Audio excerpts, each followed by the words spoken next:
Live from UBC Studios in Kampala. This is Good Morning Uganda Extra.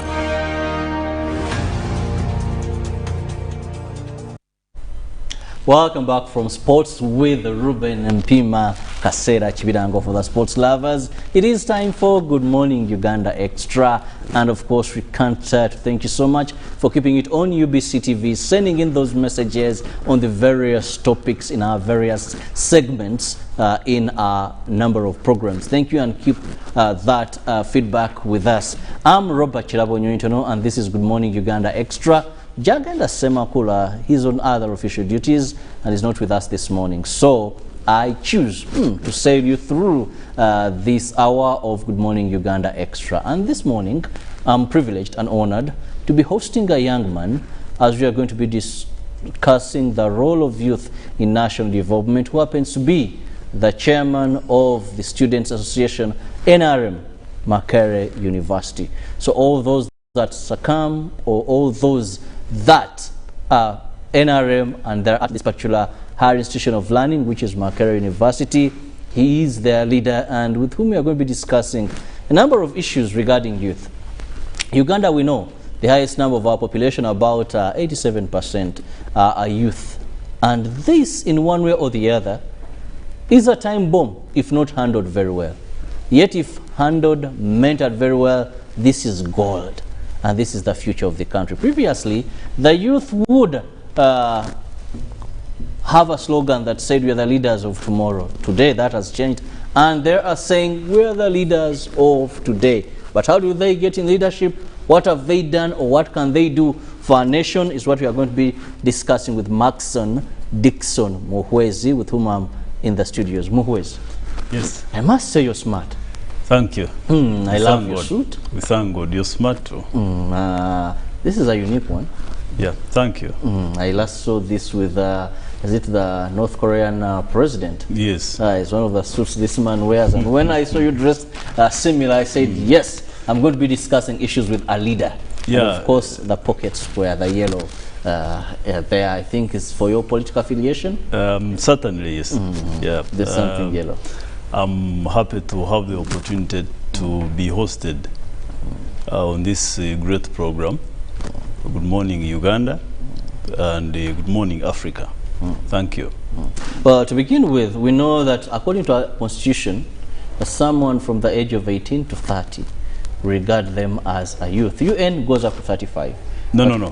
The UN goes to 24. Okay, sorry. From 18 to 24. 24. But also East Africa. We go to 18 to 35. 35 years. It's the East Africa Yep. that goes to 35 years. Uganda, it is 30. You're counted as a youth. Now, let's first understand, having this great population, for Uganda's case, how do we ensure that we position these people for national development to be the gold of a country and not the curse? Thank you. First of all, we need to understand the concept of development. That's the gist of the matter. What is development? A multi-structural or multi-dimension. We're talking of the social dimension, the economic, the political dimension, the administrative dimension, and the economic dimension. The four dimensions of society. So you can say development in very, very simple terms, the multi-structural, multi-dimensional, systemic growth of a particular society or country. So in this case, in this multi-structural growth, the social growth, the economic growth, the political growth, the administrative growth, what is the young people doing? So here you're talking of in 1900, we had 1.2 million people. Half of this population were definitely youth, the young people. In 1962, we had 7.2 million Ugandans. Half of that population were youth. In 1986, 15.7 million Ugandans. That is when NRM came into power. Absolutely. Half of that, the young people. You're talking of now 47.2 million people. 77% of that are young people. So in whatever you're doing, in whatever you're planning, The hugest percentage absolutely goes to the youth. Absolutely. There are other youth. It means whatever you're doing, whatever you're planning, whatever in future, even today, the young people must be at the center. One, They should be the priority group. absolutely. Because if you don't plan for the biggest resource in this particular case, then you lose the point. Let me give you an example. We can argue that Uganda now is the second youngest country in the whole world. But in terms of plan, how have we planned for that? When you look at the youth policy of Uganda that looks at equal opportunities of young people, and you're still talking of 72% of young people that are not employed, it is absolutely a challenge. So the question is, what can the young people contribute to development? We have skilled Ugandans, the young people. We have educated Ugandans. We have young people in the politics, of our country, the political dimension I was And of talking course, about. young people are the biggest target there, And, because of their energies, and they are very gullible. They can be exploited. So if you need that group, then the young people would be the best alternative for you. The first thing is participating in politics. And there is no law that says since you're a young man or a young person, you cannot participate in politics. The most important thing is organization.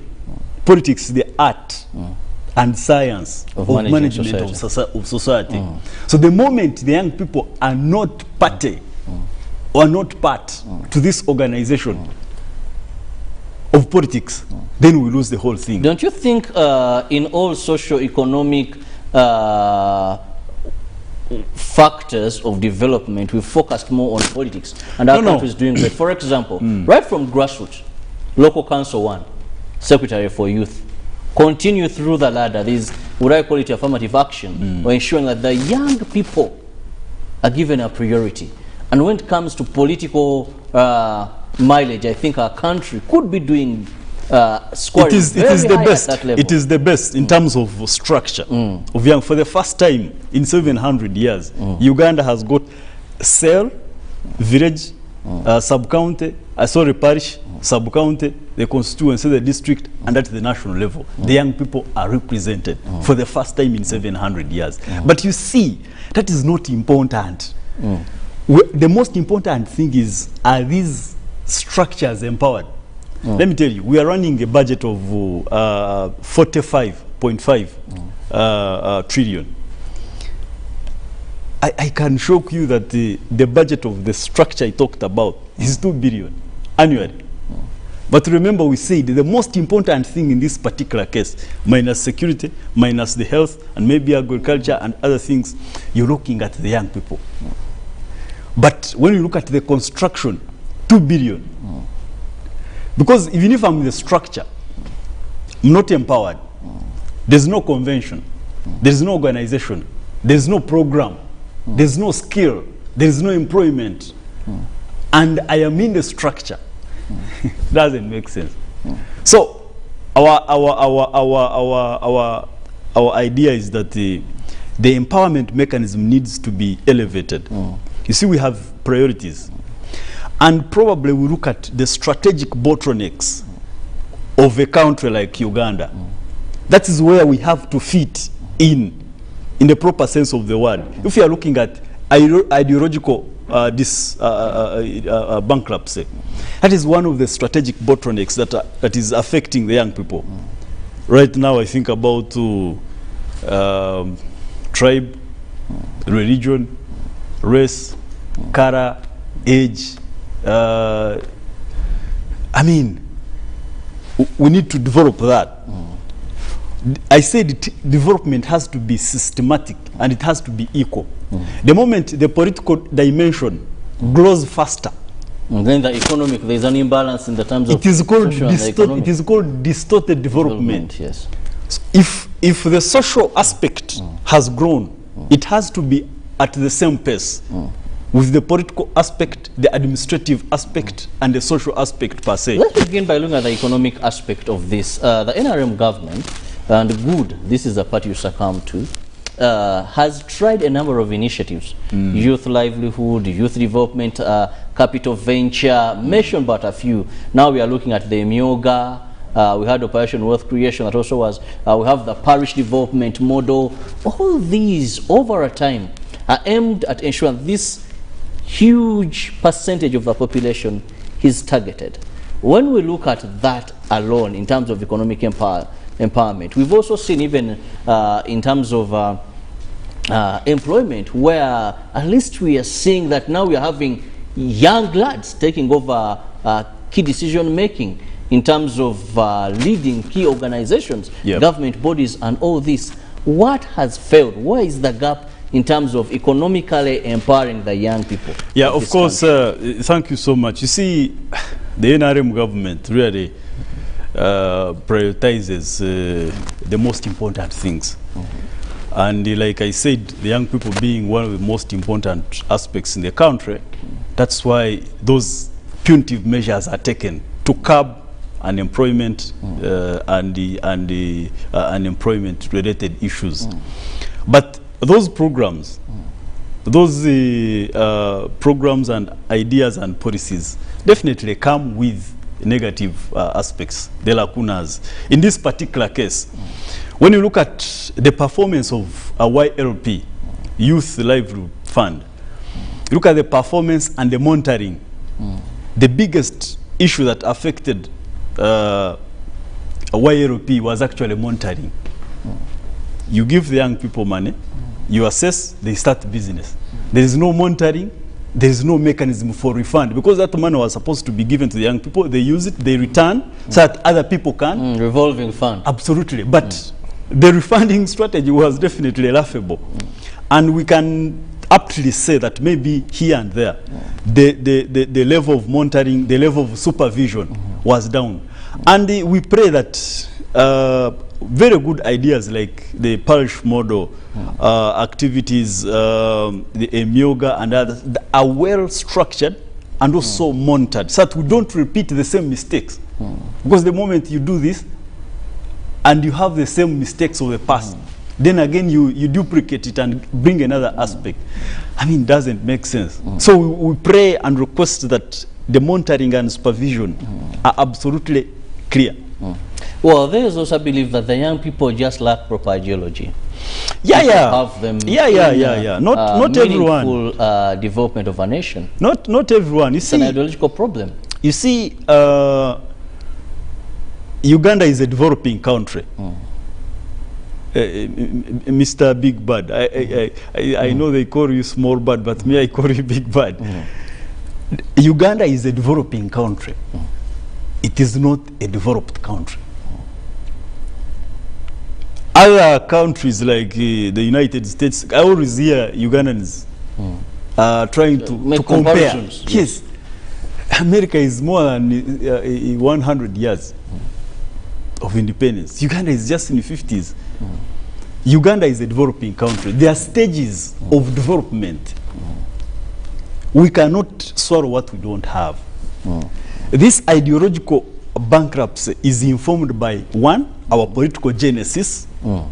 That is the main important thing. The political genesis, the people that laid the foundation, the political foundation of this country, inform what is there today. But I'm so much happy that even when it is the case, the national resistance movement has tried as much as possible to curb down that matter. Right now, someone will say that if you're NRM, me, I cannot sit with you here. If you're people power, then I cannot greet you. Where I had the times of UPS and yes. And you know, our political parties were established on a foundation of religion. You get that because you're a Catholic, because you're not right. That whatever you're saying is not proper as long as you're a Catholic. That's the biggest mistake. So we are trying as much as possible to stick for that. And I can tell you, once that ideology is in your mind, it will affect the workplace, the workstation. It will infiltrate and protrude towards the institutions. It will be the nomenclature of making decisions, even in parliament, at the cabinet level. That's why 1986, when we came here, we had a broad-based government. Even those that opposed us, you're welcome. Absolutely, it is the first. It is the first gesture in the politics of our country that so and so can serve in cabinet. We have political opponents. They are driving around. They sleep very well. You get it. Even when they make a lot of, we have over 300 radio stations. You go and speak what you want to speak. Then you go back and so the issue of ideology goes to also the political parties. You get. For example, I can tell you that political parties here do not organize ideological orientation functions and activities. Someone supports a political party, he doesn't know what it stands for, the aim of that political party, why it was established, and why it should be in government. So how do you think, how do you expect that person to actually... People support regardless of yes, their they just ideology. support as long as it is bandwagon. Now we've come up with a word, it is a wave. Yes, it is a wave that consumes anything. Just the good, the bad is taken by the and wave. that cannot develop a country. There must be political maturity, political development. Like I said, once our development is elevated to a particular level, I can assure our political maturity also will go. So I really don't like this thing of you're in a political party, you don't know its core values and principles, and its ideological composition, opposition. If But you how don't different know, has your party done this? Because you have, this is a mass party, where it is all welcome, come as you are, Jesus will welcome you. Then it is a free entry, free exit. Issues of independence that succumb to the party, that political confusion. What have we done? Because Uganda, NRM. who is doing things different in any way? Oh, the NRM, if we weren't doing these things differently, certainly wouldn't be in power. All these 3 years, 30 something years. I can assure you that NRM has got one of the best ideological constructions in the whole world. On the African continent, you can even position it in numbers. Our positionality is absolutely clear. One, we think our ideology, the 10-point program, converted into 4 core principles, and we believe that one, Pan-Africanism. Honestly, Uganda cannot survive with without other countries. Even when we produce something here, we need to sell it. We need that extended market. That is one. Nationalism. That each and everything here in Uganda should be for Ugandans and should be done for the good of the country. The love for the party. Attachment and feeling to the country. Then you talk of socio-economic transformation. You know, when the NRM captured 1986, we're looking at lots and lots of rehabilitation, political rehabilitation, the health. You know, the economy was down. I mean, everything had gone. Uganda was a failed state. In political science, you call it the sick nation of Africa. We used to call it the sick nation of the collecting only 5 billion. Yes, only 5 billion. Imagine a country surviving on 5 billion. A country, like I told you, we had 15.7 million Ugandans surviving on 5 billion. You need to pay the army, security. You need to pay the police. You need to pay the teachers, all civil servants. But on 5 billion. It is unheard of. Now we are looking at the revenue of 22 trillion, correcting. So it is the socio-economic transformation. That's when you start talking of electricity. That's when you start talking of health structures. That's when you start talking of roads, layer and everything. Then you come to democracy. People confuse democracy. People think that democracy means elections. No, it is split into 2 words. It is a Greek word. Demo meaning people. Kratos meaning rule. Rule of the people. That's all. You have people, they support you, you go in government. If you don't have people, you don't win, period. And the winner takes it all. Absolutely. So I want to say that for me at least, I can say I support the national resistance movement because of one, the contribution, immaculate contribution to this country, the multi-structural contribution. Then secondly, the positionality, its positionality in terms of ideology. I really subscribe to the national resistance movement. Then other political parties, I can't speak for them, but you can ask them, what do you stand And if you had many youth like you understanding the ideology of their political parties, then in terms of national development, Absolutely. in the areas of political, economical, and social development, would get there. But among all issues affecting the youth, and maybe hindering their contribution to development, to the latter, or to have them their full potential, has been poverty. Yeah. And this is where we've seen youth exploited. True. That in terms of criminality, someone can come with a few millions, then lure the youth into something that is not developmental to the nation, actually stagnating or even worsening the situation. Yeah. This problem, how best can we address it? That's what I said. That we want to see the youth agenda, the youth policy, empowered and strengthened, not just in political structures. You get, we need to see youth centers. Let me ask you now, let's assume there's no COVID-19, and someone has asked for 200 young people, where they converge, leave school, they converge, a number of 200 every day in Uganda for a productive activity. It is not there. We want to see these skilling and retooling centers, young people participating. You get from a presidential initiative. Absolutely. But we want to see policy absolutely, level, absolutely. Yes. We want to see not just policy, operationalizing these policies. You bring them on paper, but you have to operationalize them also, so that they affect and contact the lives of the people.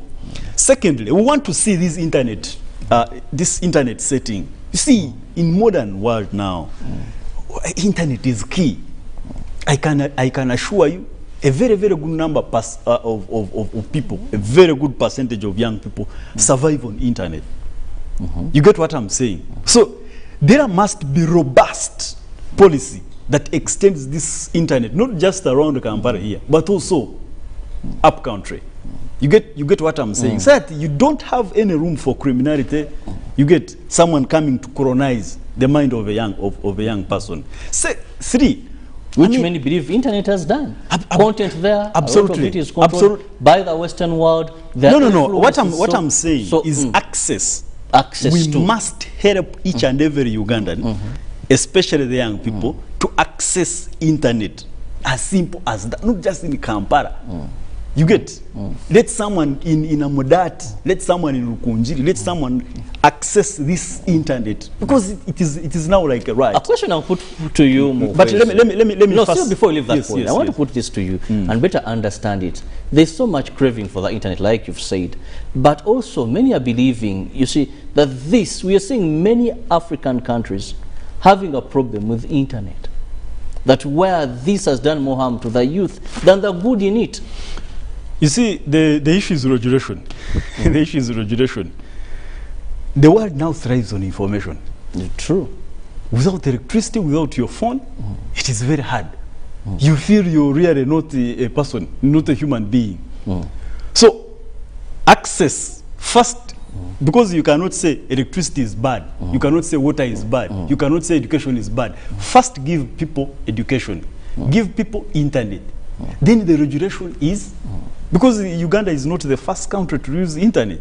There are countries that are regulating and using internet very correctly.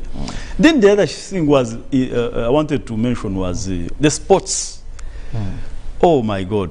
We have extraordinary talented Ugandans, the young people, very, very, very talented. The last time I checked, the council, Council for Sports, National Council for Sports, I think they were receiving 5 billion.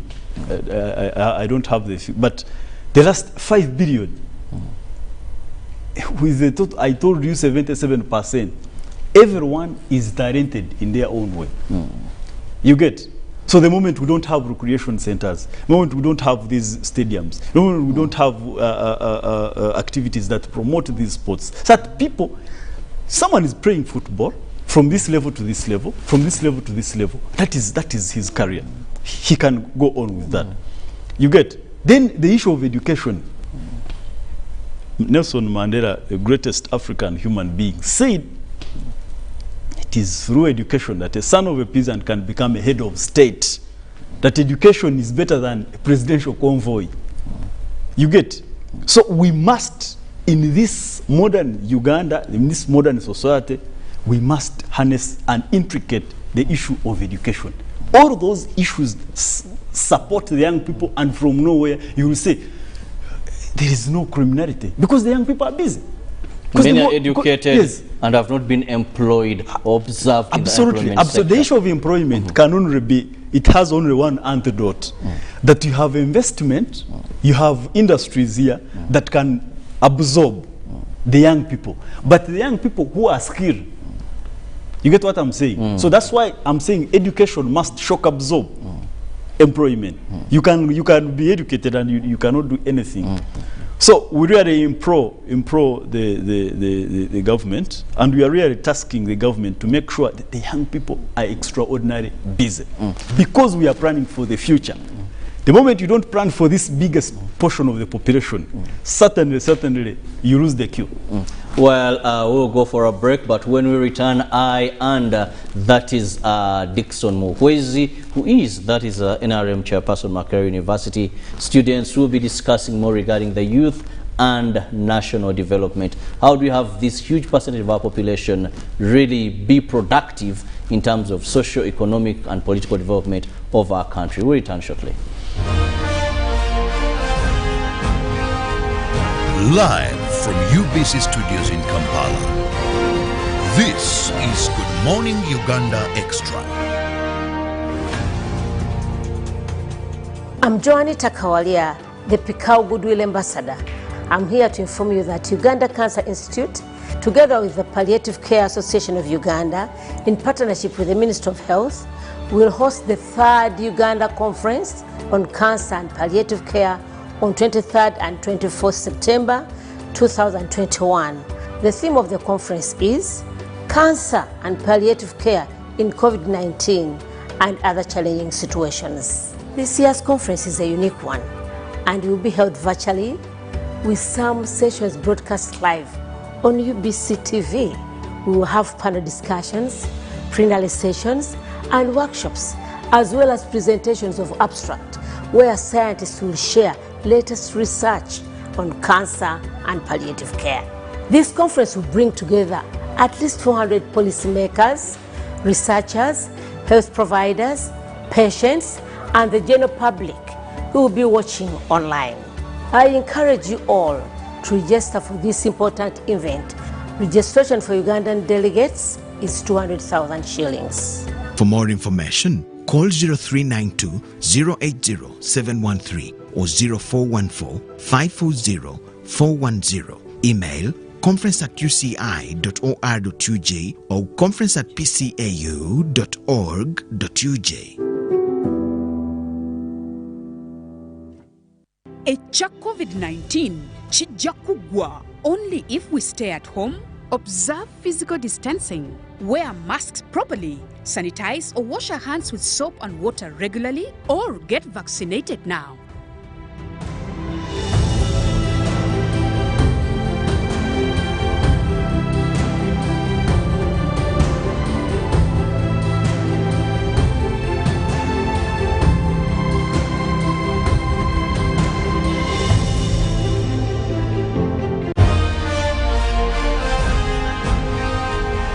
Live from UBC Studios in Kampala, this is Good Morning Uganda Extra.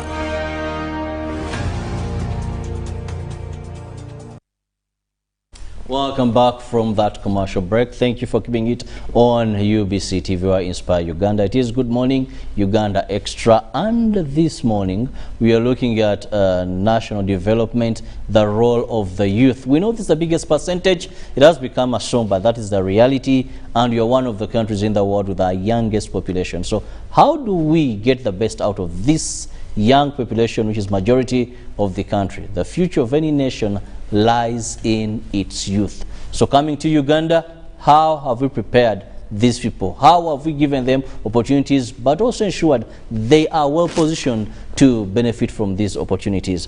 And I'm with, that is the chairperson of the NRM League, that is at Makerere University, that is Dickson Muhwezi, with whom we are discussing a number of issues related to that. But Dickson, let's also look at these youth structures, because opportunities can be there, but you must be fit to tap from these opportunities. Yeah. One time a priest told me that for us in the Catholic faith, I'm not a Catholic, but he was telling me in the Catholic faith, even if you've given the priest transport to church or where there is mass, but you've not, you're not fit to partake of Holy Communion. Say you practice sorcery, maybe you're having more than one partners, which is against their faith. You do not. So he said, positioning yourself is very key. There are opportunities in Uganda for the youth. True. There are many youth that have made it, have even never gone to school. Actually, when you look at the people that are taking over the business committee in Uganda, professors are very minimal. Lecturers are very minimal. The Kwagarana group, people that are coming up with industries. These are people that have seen opportunity and partook of it. Let's look at your structures as the youth, even beginning with your party. Have they prepared the youth to partake of these various opportunities? Thank you. Thank you so much. The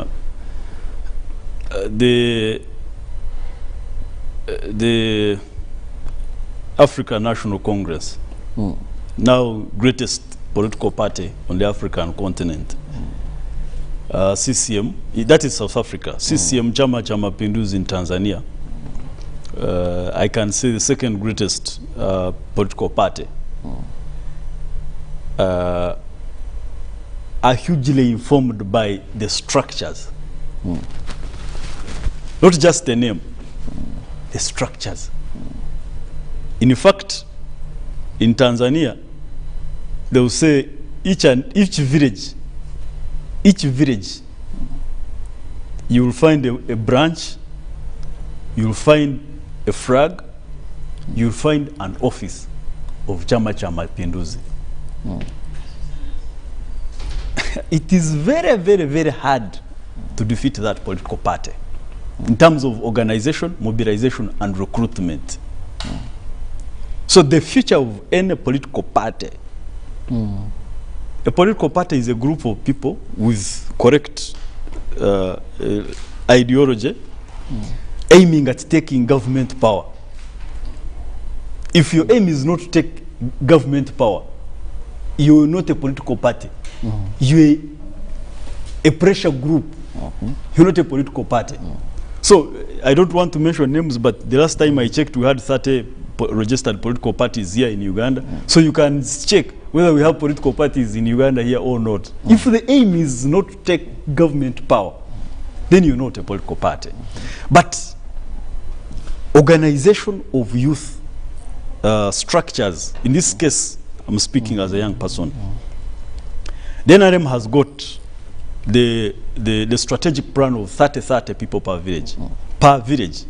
For us, when President Museveni goes to pick nomination forms, we are sure, already sure, absolutely sure of the other structure.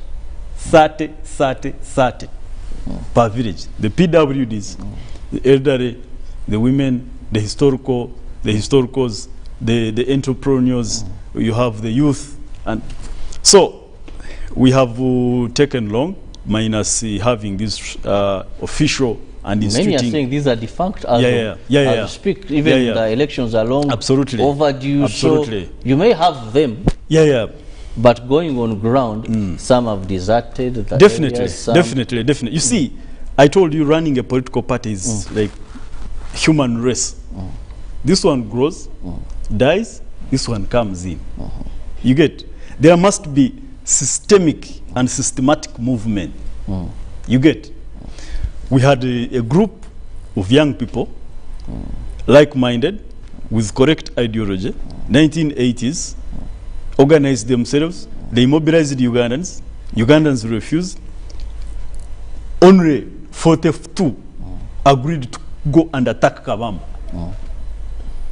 We had 15.7 million Ugandans, but others thought maybe this generation of young people was joking. They organized, mobilized, went and attacked Kabamba. At that time, nothing. They didn't have guns, they didn't have ammunition, they didn't have rifles, they didn't have food, they didn't have anything. But they captured and overwhelmed the establishment of Obote, of 20,000 soldiers. They have organized society for us, multi-structured. They have prepared the NRM party. What is our role now? Our role now is to sustain that revolution, defend, promote it, organize it, and sustain it at any cost. So you need an... How ready are you for that task? Because it is an uphill task. A friend of mine was telling me that the youth of this country, after 10 years, quality depreciates in terms of nationalism, in terms of understanding the country's vision, ideology which we've just talked about, and ability to move Uganda from one step to another. You see, the dichotomy is between, when you ask how ready am I, the dichotomy is between interests. What is our interest in this? In these structures. Otherwise, 1980s, President Museveni would have, General Museveni would have chose otherwise to go and do agriculture. But at that time, there were strategic bottlenecks scattering the development of the country. So for us, we are looking at sustainability, sustaining, promoting, defending, and expanding the NRM that must outlive us for generations to come. So we are ready in the sense that we are not carriers. The dichotomy is between carrierism and revolutionary politics. You get? You come to make a contribution to the NRM, just like other people have done. But if the interest is in careerism, so that you get a job, you go to a particular office, you put on a necktie, at 5 you leave, you drive, you go home, you get salary, and you go. No. Careerism is what is killing. The money, no. Our interest is in continuity, promotion, expansion, defense, and sustainability of the national resistance movement in terms of the youth structures. Talking about that is at party level. But we want to just draw attention to a broader picture of the youth in Uganda. And even when you talk about at party level, we don't know how many of you are there to that extent. Today we've seen youth who have lost hope in their own country. Youth who think of a foreigner that is going to come, dominate, dictate, take us more into a time of colonialism, that believe this could be their savior. And of course we know that many countries that have walked that we see the likes of Libya, where foreign powers came in. We see many who crave what is all of these countries, by the way. What Ethiopia, when you talk of Sudan, we talk of South Sudan, you're talking of all these countries that are in turmoil. That is the influence of coloniality. Where the youth have been the biggest target. Absolutely. So there is one thing. The young people, fellow Ugandans, particularly the young people, this is our country. We don't have any other country. I have friends in Libya, and they have what they call everlasting regret. They pray, just like we wake up in the morning to pray so that Jesus can come back and save us. But remember when he was here, you know how he was tormented. You get? When you look at the fragile situation surrounding our country, Uganda, Congo, Tanzania. I don't want to talk about Rwanda. You know what is there. Kenya is not stable at all. Somalia, South Sudan, Sudan, Ethiopia. But Uganda, amidst a sea of turmoil, Uganda remains peaceful for the first time in 700 years. That is the first thing we need to capitalize on. We need to have in mind that all the colonialists have never liked an organized society like Uganda. Because once you're organized, you don't go for their produce. You don't go for their products. You don't go for their policies. You build your own. You don't go for their guns because you will build capacity to establish and construct your own guns. You get? For them to make sure that they have market, Africa must be destabilized. True. The moment we get that at the back of our minds, we shall build on what we have. The country goes through these stages of development. The ancient or traditional setup, we left that. The pre-takeoff, where agriculture starts here and there to be mechanized here and there. Then the takeoff, the drive to maturity and high mass consumption. Uganda is a takeoff. We are developing. We are not a developed country. We cannot be like America. It is one step at a time. If you don't have the young people that believe in their country, it is very hard to build it. Countries like Kenya are running. President Uhuru Muigai Kenyatta is running a country. He's not building a country. For us, we are still building a country because everything was in shambles. The economy down, social part down, politics down, everything was down. We are building the country. We have reached at a takeoff level. We don't need anything to destabilize this economy. Well, time is running, but as we look at youth and their role in terms of national development, one question that always comes to my mind is that, yes, we know opportunities can be there, and there is personal work for the youth to fit in these opportunities. Do we have mentors? Do we have role models that the youth in this country can look up to in terms of ensuring that we can have their full potential? Say today, we're having too much corruption everywhere. Yeah, a lot of corruption. And the youth seemingly have lost hope. Yep. Seemingly are fitting into these shoes that for you to get rich, you must have stolen. For you to get rich, you're in an office, you've worked on TV for 5 years, you don't have land, you don't have an arcade somewhere. People are wondering, so how do we have role models? You've just talked about Nelson Mandela. For me, I look at him as a man with a forgiving heart. And if it's time for giving, I emulate Nelson Mandela. Correct. Do we have these fathers of our nation that the youth can understand that let's detest corruption, so and so have made it? Seems everywhere. You see, thank you, Robert.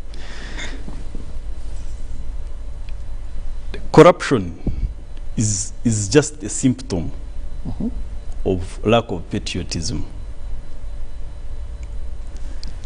Nationalism or love for the country informs good service, good politics, and good economy. To know that you're here on UBC to serve Ugandans, to educate, to entertain, and inform Ugandans. But you have to be paid for that service. You don't come to steal or to be rich. You're rich, but someone is poor. That doesn't make sense. When you talk of the greatest revolutionaries on the African continent, including Jesus was African. Nelson Mandela, Julius Nyerere, Kwame Nkrumah, Eduardo Mondrane, Patrice Lumumba. When you look at Nyerere, reached a point of donating 40% of the national economy to liberating Africa. Someone liberates the entire Africa. But for us, we cannot liberate a small Uganda. So, one of the things really I always advocate for, even when I meet our principals, there is need to inculcate patriotism. Someone will argue that you cannot teach patriotism, that you cannot. No, no, you can, depending on how someone has been groomed. The moment we don't have that thing, we are doing nothing. People are working for themselves. People are working for their families. They are not working for the country. You get? Not all of them. And the youth tend to think absolutely, that is the way absolutely. forward. You see, if the Baganda say, the Baganda say, embweza arambwa. Nyanyonye nkulu yayigiriza Yes, okubuuka. you get? So, the moment President Museveni, you tell me that President Museveni, since those days, 1950s, 1960s, Dar es Salaam up to now, tell me that he has been working for SADC. Absolutely not. Absolutely not. People who went to the bush sacrificed life and limb in the pursuit of the noble cause of liberating this country. They lost everything. They lost family members. They sacrificed for the country. Can't we at least sympathize with them? And you see, people went to the bush. They fought for this country. This country is now here. Let us now build it. Let us not steal. Because you see, it doesn't matter. Even if you steal, the country will remain poor. If it is poor, then you're also poor. Max, in the interest of time, let me have your final remarks. Of course, to the youth that are watching this program and to Ugandans, I love the element of patriotism. Yeah. There's really a call for Ugandans to love our country. That is beyond self, but the love for our country. So much is happening. Sometimes I ask myself, by the time our children are grown, if we do not inculcate patriotism in them, what is going to be left of our country? Absolutely. Let me have your final. Thank you so much. I want to draw this point again that Uganda has strategic bottlenecks. We have challenges that are stifling and scampering development. One, ideological construction. Interest in political parties, interest in tribe, interest in religion, interest in... We have weak private sector. We have inadequate infrastructural development. We don't have enough market. Education is still low. Now, and patriotism is still low. We have elements of colonialism. We have people who still believe in colonialism, that once a white man is here, then things will be okay. As young people, as a generation, it is the right time to concentrate on those strategic bottlenecks. Because we no longer talk about peace, we no longer talk about stability, we are now talking about what next after the country is liberated, organized, and stabilized. As a generation, what are we adding on this development? Because generations to come will ask you, they will ask Mwezi, they will ask, what did you do during your time? When glaciers were melting, when this corruption, you were in charge, what did you do? So it is us then to look at different dimensions. There are lawyers, there are doctors, there are training agriculturists, there are medical students, we have political scientists, we have economists. Everybody must contribute. We have the sports world. Everybody must contribute in their area. So that we steer the development of the country, the love for the country. If that is not done, we still have very many years of underdevelopment. Underdevelopment means you have not utilized your resources. And the biggest resource we have now is the human resource, because we have the 77% of young people. That needs to be converted into activities that bring cash to the country. For your information, 63% of the population in Uganda are out of the cash economy. They don't contribute any coin to the development of the country. So in those dimensions I've mentioned, anyone, anybody in their area, in the political world, the lawyers, the medical students, the engineers, everybody must contribute absolutely clear to make sure we develop the country and also make sure we are organized. The most important thing here also, before we leave, is the leaders that are already on top. Our leaders, you're talking of the national youth MPs, you're talking of, those are people that should mobilize others, because the leaders create leaders. They don't create more followers. They should create leaders. You get what I'm saying? So it is the onus and the responsibility is on the shoulders of young people who have already made it, particularly in politics, to mobilize others, to make sure they also make it. Well, I want to thank you so much. That is Maxon Dixon Muhwezi, who happens to be the chairperson of the NRM Leadership at Makerere University, for having found time. Well, I want to end with the words of one famous US President, Jeff Kennedy, who once said, before you ask why not an African? Before you ask what the country has done for you, ask yourself, what have you done for your country? Let's be patriotic. The world will ask us, in your days, in your times, what did you do to push Uganda forward in terms of social, economic development? God bless you. For God and my country, have a lovely day. Live from UBC Studios in Kampala, this is Good Morning Uganda Extra.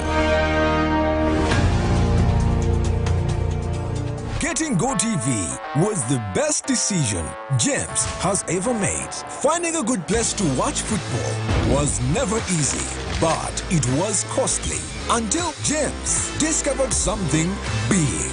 Now he can finally enjoy